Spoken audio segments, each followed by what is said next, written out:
오늘은 라가라 하는 자라는 제목으로 여러분들과 하나님 말씀 나누도록 하겠습니다. 여러분 방송에 보면 국민 MC라고 불리는 유재석 씨가 있습니다. 그래서 유재석 씨가 유명한 방송인이고 국민 MC라고 불리는데 인터뷰 중에 이런 질문을 받았다고 합니다.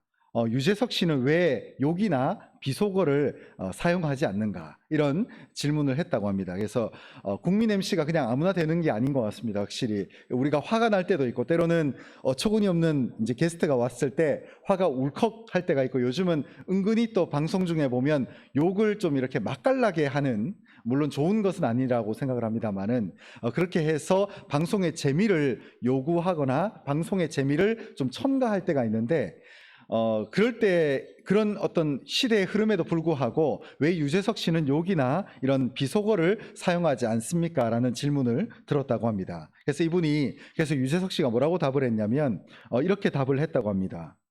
제가 한번 읽어드리면, 나오는 대로 다 말해서는 안 됩니다. 채로 걸르듯 걸러서 곱게 말을 해도 불량품이 나오기 마련입니다. 내가 하는 말과 행동이 내 인생을 만들어 갑니다. 평소에 욕을 많이 하면 진짜 욕할 일들만 생깁니다. 비속어를 많이 쓰는 대신에 칭찬하는 말을 많이 하세요. 다른 사람을 칭찬하면 결국 나를 칭찬하는 것으로 돌아옵니다. 이런 답변을 했다고 합니다. 여러분, 진짜 첫 번째 문단에 나와 있는 이 얘기처럼 우리가 공장도 아무리 기계를 깨끗하게 잘 돌리고 기름칠을 해도 불량품이 나올까요, 안 나올까요? 나옵니다. 근데 말도 마찬가지죠. 어떤 분들이 보면 버튼 누르듯이 욕을 막 우다다다 하는 사람들이 있어요. 그런데 이런 분들의 삶일수록 욕할 일들만 생깁니다. 자꾸 화가 울컥 이렇게 올라올 때가 있다는 거죠. 그래서 여러분, 저는 가급적이면, 예수 믿는 사람은 사실은 욕을 하면 안 된다고 생각합니다. 특별히 많은 사람들이 욕의 의미를 모르고 살아가요. 이 우리나라 욕의 진짜 깊은 어떤 내면에 어떤 배경으로 이 말이 쓰여졌는가를 보게 되면 진짜 욕 못합니다. 근데 이게 우리가 그냥 화가 나니까 단순히 욕을 하게 되고, 또 누군가를 비판하게 되고, 누군가를 뒤에서 혐오하거나 미워하게 되는 이런 사건들이 발생하게 된다는 거죠.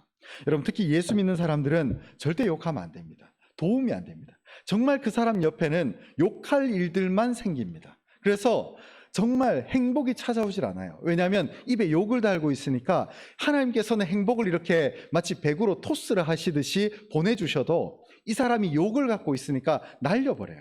그리고 항상 머릿속에는 나쁜 일들만 묵상을 하니까 좋은 일들에 대한 해석이 전혀 안 될 수밖에 없다는 거죠.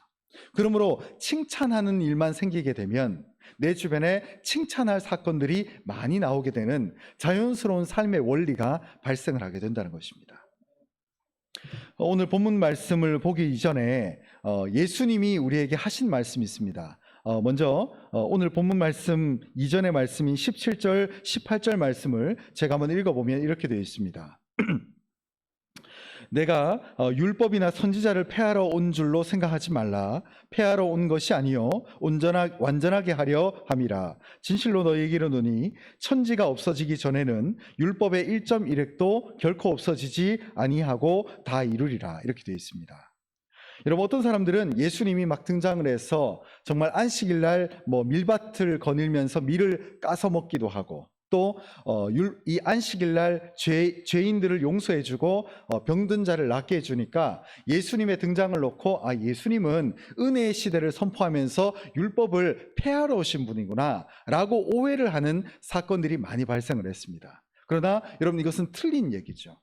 예수님이 오늘 형제 사랑과 관련해서 본문 말씀 22절을 하기 전에, 그 일찍이 이 말씀 읽기 전에 5절 위에 17절에 보면 뭐라고 하셨냐면, 내가 율법이나 선지자를 폐하러 온 것이 아니라 완전하게 하려 왔다는 거예요.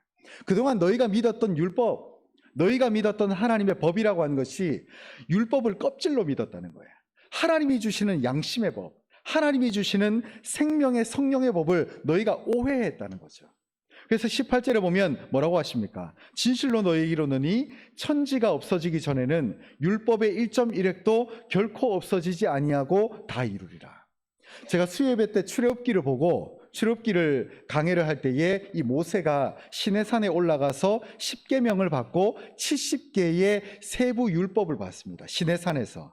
근데 이것을 왜 신약 시대를 살고 있는 무려 수천 년이 지난 오늘날 이 시대에 이 말씀을 왜 보느냐라고 제가 얘기를 했냐면 그 근본적인 원인, 그 근본적인 목적 자체가 하나님이 율법을 완성시키러 오셨다는 거예요. 그래서 그때 당시에 통용되는 율법을 오늘날 그대로 있는 그대로 접목하자는 아니지만 그때 당시에 가지고 있었던 율법의 핵심, 그 율법의 근본 정신을 상실하면 안 된다는 거예요.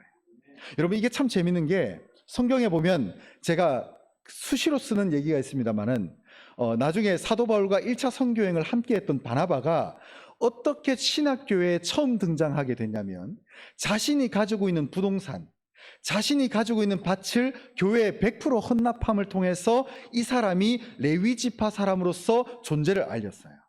여러분 통상적으로 율법에 보면 뭐라고 되어 있습니까? 레위인들은 밭을 소유하지 않습니다.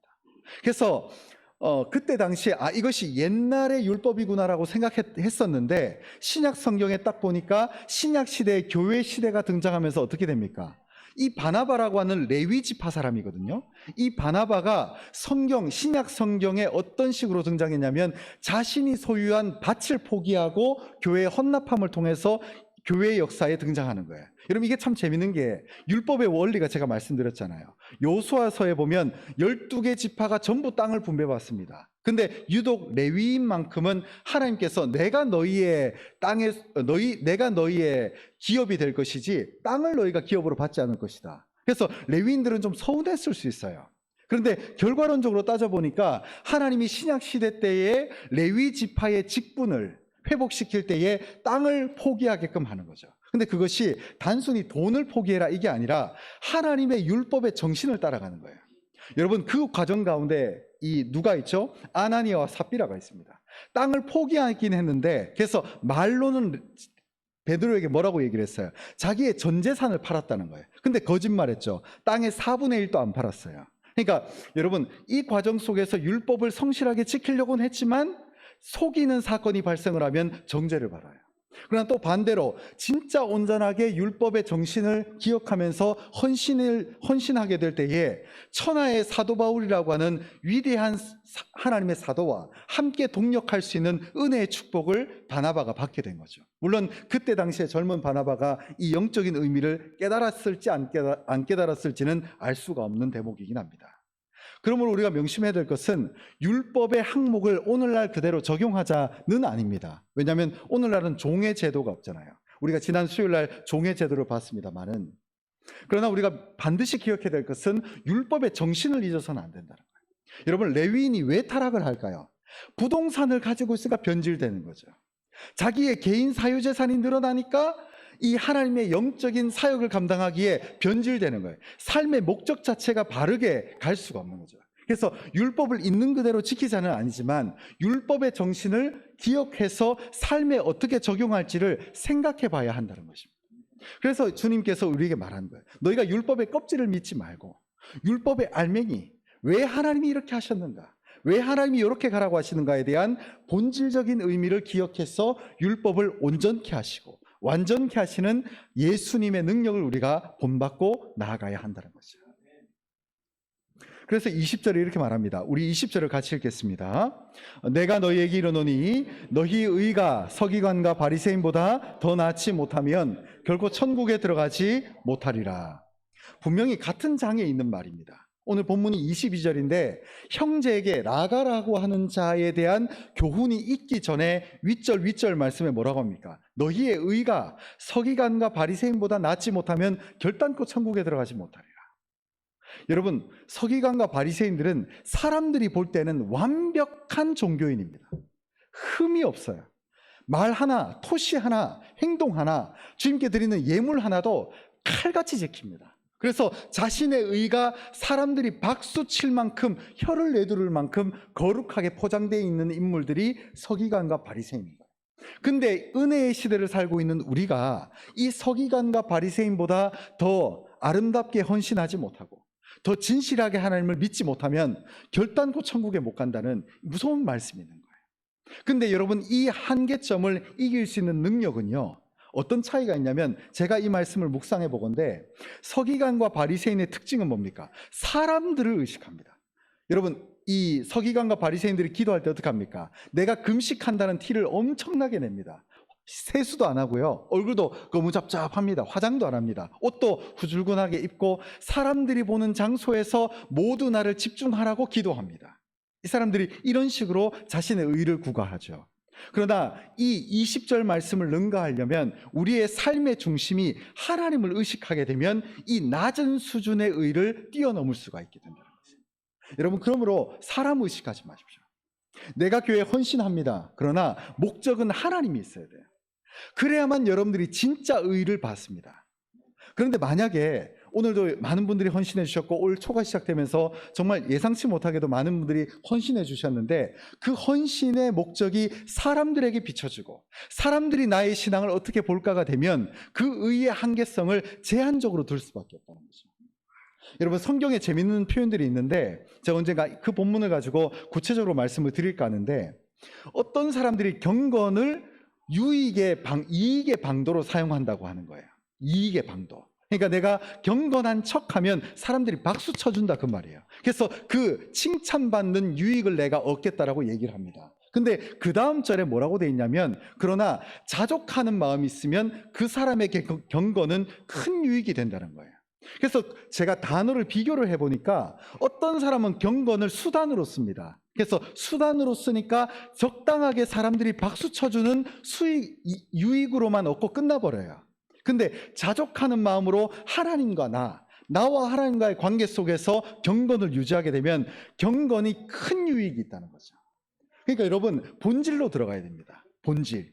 그러니까 경건이라고 하는 것도, 경건을 수단으로 쓰는 사람이 있으면 경건 자체를 목적으로 쓰는 사람이 있습니다. 그러면 이 사람에게는 경건이 큰 유익이 되지만, 경건을 방도로 쓰는 사람은 경건의 참 유익을 경험하지 못하는 거예요. 그냥 사람들이 적당히 박수 쳐주는 정도, 아니면 사람들이 칭찬해주는 정도로 경건의 가치를 내게 잠시 썼지만 놓아버리게 되는 그런 상황들로 만들어져 갈 수밖에 없다는 거죠. 그래서 전형적으로 경건을 이익의 방도로 사용했던 사람이 이때 당시에 서기관과 바리새인이었습니다. 그래서 오늘 본문으로 돌아와 봅니다. 22절 말씀이 이렇게 말합니다. 나는 너희에게 이르노니 형제에게 노하는 자마다 심판을 받게 되고, 형제를 대하여 라가라 하는 자는 공회에 잡혀가게 되고, 미련한 놈이라 하는 자는 지옥불에 들어가게 되리라. 지옥불이라고 하니까 좀 여러분들이 무서울 수 있습니다. 그러나 핵심은 형제 사랑이 그만큼 중요하다는 것을 강조하기 위한 22절 말씀이라는 것을 꼭 기억할 수 있었으면 좋겠습니다. 여러분, 십자가가, 교회를 상징하는 십자가 모양이 있죠. 근데 이 십자가가 위에서 아래로 선이 꺼져 있고 좌우로 선이 꺼져 있습니다. 이것이 뭐냐면 하나님 사랑, 인간 사랑, 이것이 하나님 사랑을 이루는 직선이 바로 위에서 아래로 끄어져 있고, 그 다음 형제를 사랑하고 이웃을 사랑하라고 하는 것이 바로 좌로 끄어져 있는 선입니다. 그래서 이 지점을 이루고 있는 이 십자가가 예수님이 지신 그 십자가고, 바로 주님이 이 관계 속에서 화합과 화해의 역사를 이루신 바로 산증인이 되신다는 것입니다. 여러분, 하나님을 사랑하십니까? 그렇다면 그만큼 이웃을 사랑하시기 바랍니다. 반대로 이웃을 사랑하십니까? 그만큼 여러분들은 하나님을 사랑하시기 바랍니다.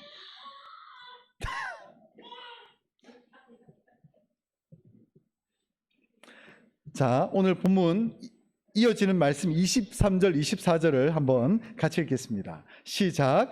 그러므로 예물을 제단에 드리려다가 거기서 내 형제에게 원망을 들을 만한 일이 있는 것이 생각나거든 예물을 제단 앞에 두고 먼저 가서 형제와 화목하고 그 후에 와서 예물을 드리라. 아멘. 형제와 이웃 사랑에 대해서 여기서 얼마나 중요하게 얘기를 하냐면, 어떤 사람이 오늘 주일날 예배를 드리러 오는 거예요. 그래서 예물을 드리고, 우리는 수월한 시대니까 지폐를 지갑에 넣어가지고 가지고 오지만, 이때 당시에는 예물이 뭡니까? 양, 소 이런 거잖아요. 이걸 끌고 예배당으로 옵니다. 근데 오는데 갑자기 뭔가 마음에 원망 들을 만한 일이 생각난 거예요. 그러면 어떻게 되는가? 24절에 보면 예물을 제단 앞에 놓고 먼저 가서 하나님께 드리는 제사만큼 중요한 것이 형제와의 화합입니다. 그래서 형제와 화목하고 그 후에 와서 예물을 드리라 이렇게 말할 정도로 지금 형제와 이웃 사랑에 대해서 매우 중요하게 얘기를 하고 있습니다.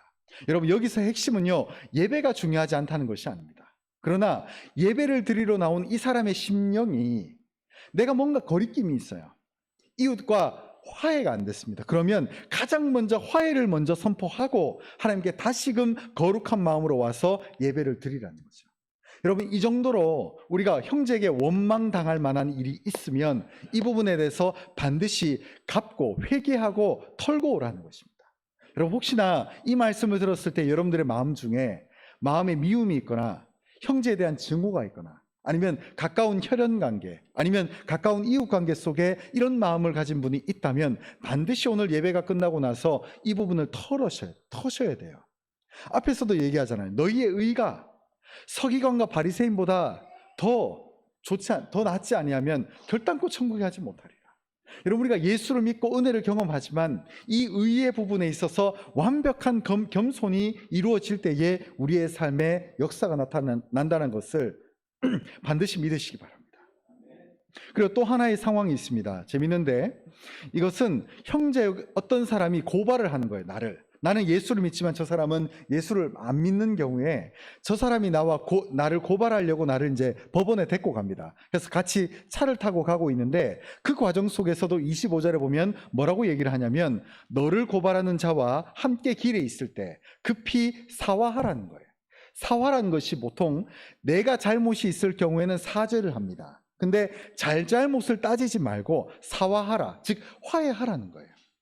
잘못을 따져요. 어떤 사람들은 보면 네가 잘했네, 내가 잘했네. 제가 볼 때는 똑같아요, 둘이. 서로 둘 다 잘못 있고 둘 다 문제가 있어요. 그러면 누군가가 빨리 사과해라는 거예요. 오늘 표현대로 자주 쓰는 언어적인 표현은 아니지만 사과하라는 거예요. 이게 뭐가 중요하냐는 거예요. 왜? 내가 더 나은 본향을 사모했는데. 여러분, 이 땅은 지나가는 거잖아요. 때로는 여러분, 간혹 어떤 분들이 교회에서 어떤 집사님이 있었는데 교회에서 이분이 잘잘못을 너무 따져요. 이 약간 싸움따 기질이 있어가지고 들이받는 거예요. 황소처럼 들이받아요.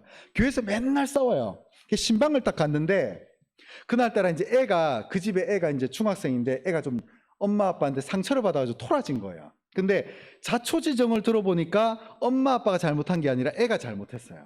근데 깜짝 놀란 게 교회에서 그렇게 잘못을 따지시는 분이 애한테 가서 내가 잘못했다는 거예요. 제가 보니까 웃기더라고요. 아니, 저러실 거면 교회에서도 좀 이렇게 좀 져주시지 왜 저렇게 잘못을 따질고 라는 생각이 들 정도로 그때 신방을 갔는데 너무너무 재밌었습니다. 여러분, 만약에 교회에서요 내가 자꾸 이렇게 움츠러들고 잘못을 따지게 되는 입장이 된다면 차라리 그 사람의 부모가 돼 보십시오. 그러면은 그 사람의 마음이 중요한지, 진짜 내가 지금 따지고 있는 잘못이 중요한지를 금방 깨닫게 됩니다. 너무 웃긴 거예요. 교회에서는 이분이 싸움 딱이에요. 정의가 중요하고 공평이 중요하고 전부 평등해야 되고. 근데 그분이 딱 딸내미가 누가 봐도 잘못했거든요. 근데 딸내미가 요만한 말 한마디에 상처받았다고 문을 걸어 잠그고 하루 종일 집 밖에 안 나오는, 방 밖에 안 나오는. 미안했다. 내가 잘못했다. 저는 그 집사님 그런 말을 할 줄 몰랐어요. 자식에게도 공의와 평등과 정의를 선포하겠지. 아니더라고요.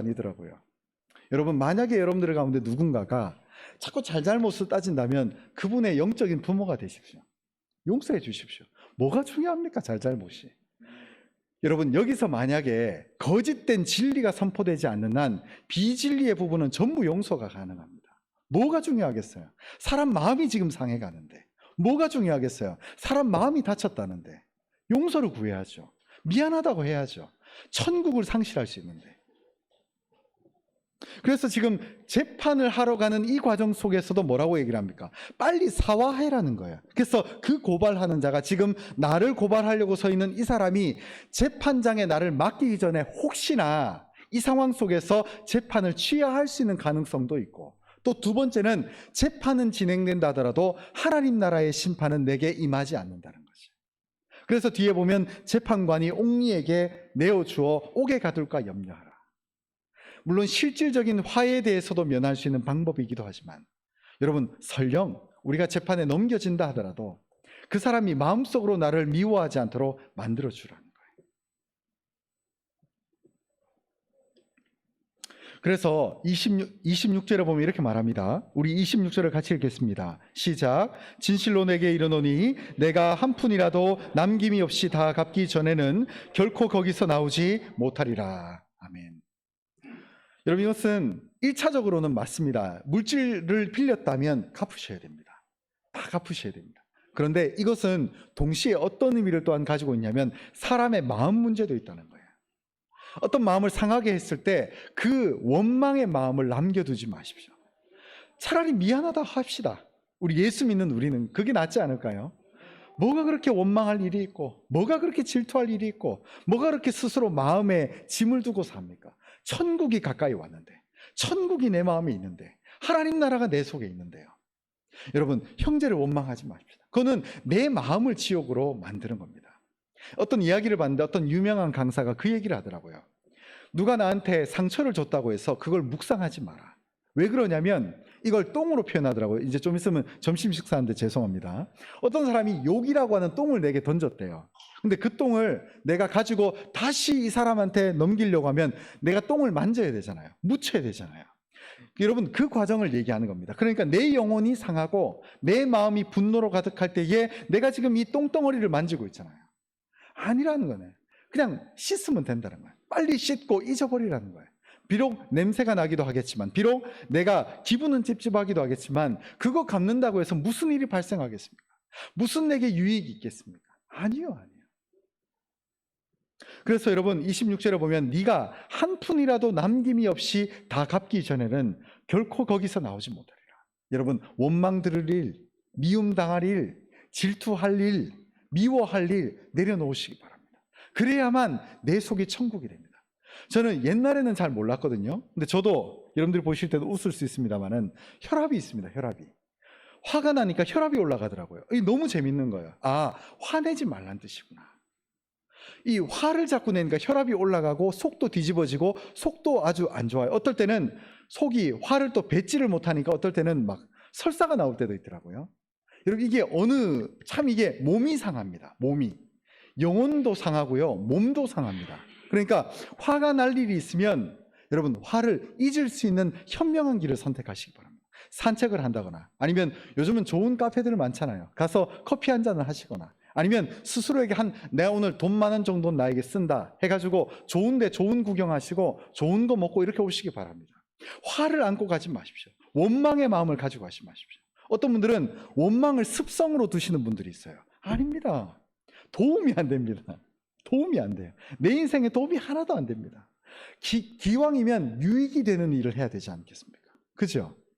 그러므로 우리의 삶 가운데 원망 들을 일, 우리의 삶 가운데 미워할 그 시간에 차라리 하나님 앞에 기도하고, 차라리 우리의 시간과 인생을 하나님의 원리대로 사용할 수 있는 우리 모두가 될 수 있었으면 좋겠습니다. 결론의 말씀을 드리겠습니다. 첫 번째는요, 하나님을 사랑하는 만큼 이웃사랑, 형제사랑을 실천하시기 바랍니다.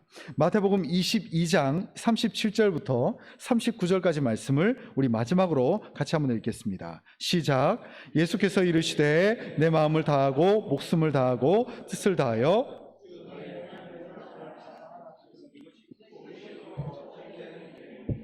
둘째도 그와 같으니 내 이웃을 내 자신같이 사랑하라 하셨으니. 아멘. 우리 한국의 성도분들은 하나님을 참 사랑합니다. 얼마나 사랑하는지 모릅니다. 그런데 명심하셔야 되는 것이 그만큼 이웃을 사랑하셔야 돼요. 근데 때로는 한국이 가지고 있는 지형의 특징이 있습니다. 첩첩산중이에요. 여러분, 대한민국은 참 재밌는 게 5분만 차를 타고 가면 산이 있습니다. 그러다 보니까 우리나라 사람들의 도시적인 특성이 뭐가 있냐면 저 산 쪽에 있는 사람들을 적으로 간주해요. 무슨 말인지 아시겠습니까? 제가 중국을 가보니까 중국은요, 차를 열 몇 시간을 타고 가도 산이 안 보여요. 망망대해입니다. 망망대해고 아주 끝없이 펼쳐진 사막과 땅입니다. 그 넓은 황무지를 걸어가는 거예요. 그 황무지를 차 타고 열 몇 시간을 가는데도 산이 하나가 없어요. 근데 반대로 따져보면 중국 사람들은 통이 큽니다. 중국을 너무 제가 칭찬하나요? 통이 커요. 그 대륙과 땅이 가지고 있는 대륙의 기상이 있습니다. 근데 반대로 우리가 좋은 점은 물론 있습니다만은 우리의 단점들을 조금 회복하자는 차원에서 말씀을 드리면 넓은 마음을 가지고 있어야 돼요. 내가 믿고 내가 아는 게 전부가 아닙니다. 근데 너무 내가 살아온 경험, 내가 그동안 축적되었던 나의 실력들, 나의 판단들이 전부라고 생각하는 거예요. 아닙니다. 넓은 마음을 가지고 있어야 돼요. 여러분, 북한 죄송합니다. 중국 사람들이 있지만은 제가 지형을 잠깐 비교를 했습니다만은 한국은 진짜 여러분 어떻게 보면 교회들이 개교회가 발전할 수 있는 개념은 내 교회라는 개념이 있기 때문에 가능하지만 또 반대로 따져보면 너무 내 교회만 생각하는 거예요. 여러분 이 점을 명심해야 됩니다. 우리가 그래서 물론 내 교회를 이제 생각하지 말자는 것은 완전히 잘못된 오판입니다만은 내 교회를 생각하는 만큼 지역 사회를 생각해요. 이 지역 가운데 우리 교회가 어떤 교회가 될까? 방촌동에서 우리 교회가 어떤 의미를 가지고 있을까? 동구 가운데 우리 교회가 어떤 영적인 의미를 가지고 있을까를 앞으로도 묵상해 나가는 필요성이 있다는 것입니다. 저는 그런 의미로 우리가 우리 교회의 성장을 도모하고 있다는 것이죠. 두 번째는 삶이나 신앙생활에 거리낌이 있어서는 안 된다는 것입니다. 아까 마지막에 읽었던 말씀처럼 내가 한 푼이라도 남김이 없이 다 갚기 전에는 결코 거기서 나오지 못하리라. 거기라는 것이 뭡니까? 죄입니다. 거기라는 것이 뭡니까? 그 아쉬움의 구렁텅입니다. 그 문제를 해결해야 그 다음 단계로 넘어갈 수 있는데 우리는 그 다음 단계로 넘어가지 못하는 인생의 수레바퀴에 갇혀버리는 거죠. 저는 가끔 불교랑 비교합니다만은 불교에는 그들이 생각하는 진리를 수레바퀴로 비교하거든요. 근데 이게 죄의 수레바퀴인 거예요. 그 한계성을 벗어나지를 못하는 거죠. 그걸 불교에서는 까르마라고 얘기를 하나요? 그러나 기독교는 그 수레바퀴를 풀어제낍니다. 직선을 만드시는 거죠. 여러분, 성경의 인물들이 똑같습니까? 그렇지 않습니다. 하나님은 우리의 인생을 시간 위를 걸어가게 하십니다. 그래서 우리는 두 개의 시간을 가지고 있죠. 하나는 크로노스가 있고 하나는 카이로스가 있습니다. 크로노스의 시간은 우리의 물리적인 시간입니다. 그래서 어제의 시간이나 오늘의 시간이나 눈금으로 따져보면 똑같습니다. 그러나 똑같나요? 아닙니다. 작년이 다르고 예수 믿는 우리는 작년이 다르고 재작년이 다르고 올해가 다를 줄 믿습니다. 올해 역사가 나타날 것입니다. 작년까지 회개하지 못했던 그 죄, 작년까지 남겨놨던 그 삶의 실오라기를 오늘 해결할 줄 믿습니다.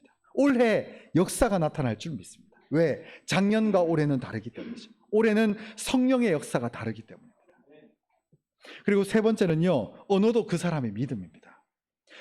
교회는 다니고 기도는 하는데 늘 건드리면 부정적인 말밖에 없어요. 이 사람이 믿음이 있을까요? 없을까요? 없어요. 기도 시간을 1시간 하면 이 사람 믿음이 좋은 걸까요? 그 사람의 의를 서기관과 바리새인보다 비교해 볼까요? 아니요. 여러분, 우리의 언어 생활이 믿음입니다. 우리의 삶이 믿음이에요. 우리의 삶이 그 사람의 실체입니다. 어떤 사람이 거룩하긴 하는데 입만 열면 부정적이라, 입만 열면 비관적이에요. 입만 벌면 믿음이 없어요. 이 사람은 믿음이 있을까요? 없을까요? 없어요. 여러분, 우리의 입술, 우리의 언어 자체가 그 사람의 믿음입니다. 근데 어떤 분들은 보면 항상 감사하세요. 어이구 할렐루야 감사, 올로 할렐루야 감사. 이분의 신앙이 기가 막힌 거죠. 참 존경스럽습니다. 그런 분들 보면 조금만 어려운 일이 있어도 하나님 뜻이 아니겠나 하고 마음을 다잡고 또 밀고 나갑니다. 그러면 어느 순간 문제가 풀려 있어요. 근데 어떤 분들은 기도를 하긴 하는데 조금 삶에 어려운 문제가 왔는데 그만 낙심해요. 새벽 기도도 그냥 안 해버리고 수요예배도 그냥 나오다가 말다가 안 나와버리고 심지어 주일 예배도 안 나와요. 그러면 그 사람의 믿음이라는 것은 도대체 현주소가 어디에 있을까? 여러분, 믿음은요 관념이 아닙니다. 상상 속에 있는 믿음이 아니에요. 이론이 아닙니다. 현실이에요. 내가 머리로 알기 때문에 삶의 현장으로 드러나는 거죠. 내가 하나님을 믿고 하나님을 사랑하는데 형제를 사랑하지 않는다? 말도 안 되는 거죠. 내가 받은 은혜가 큰데 이 넘치는 은혜를 어떻게 베풀까를 고민하게 된다는 것이죠. 여러분, 하나님을 믿으십니까? 그러면 다시 한번 여쭤보겠습니다. 진실로 하나님을 믿으시기 바랍니다. 진짜 믿으셔야 됩니다. 진짜 내게 있는 믿음, 진짜 내게 있는 감사, 진짜 내게 있는 거룩한 심성이 내 삶을 온전하게 하고 그 거룩한 심성이 내 삶을 채워나갑니다.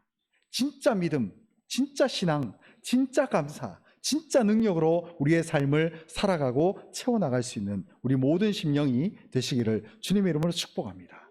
기도하겠습니다.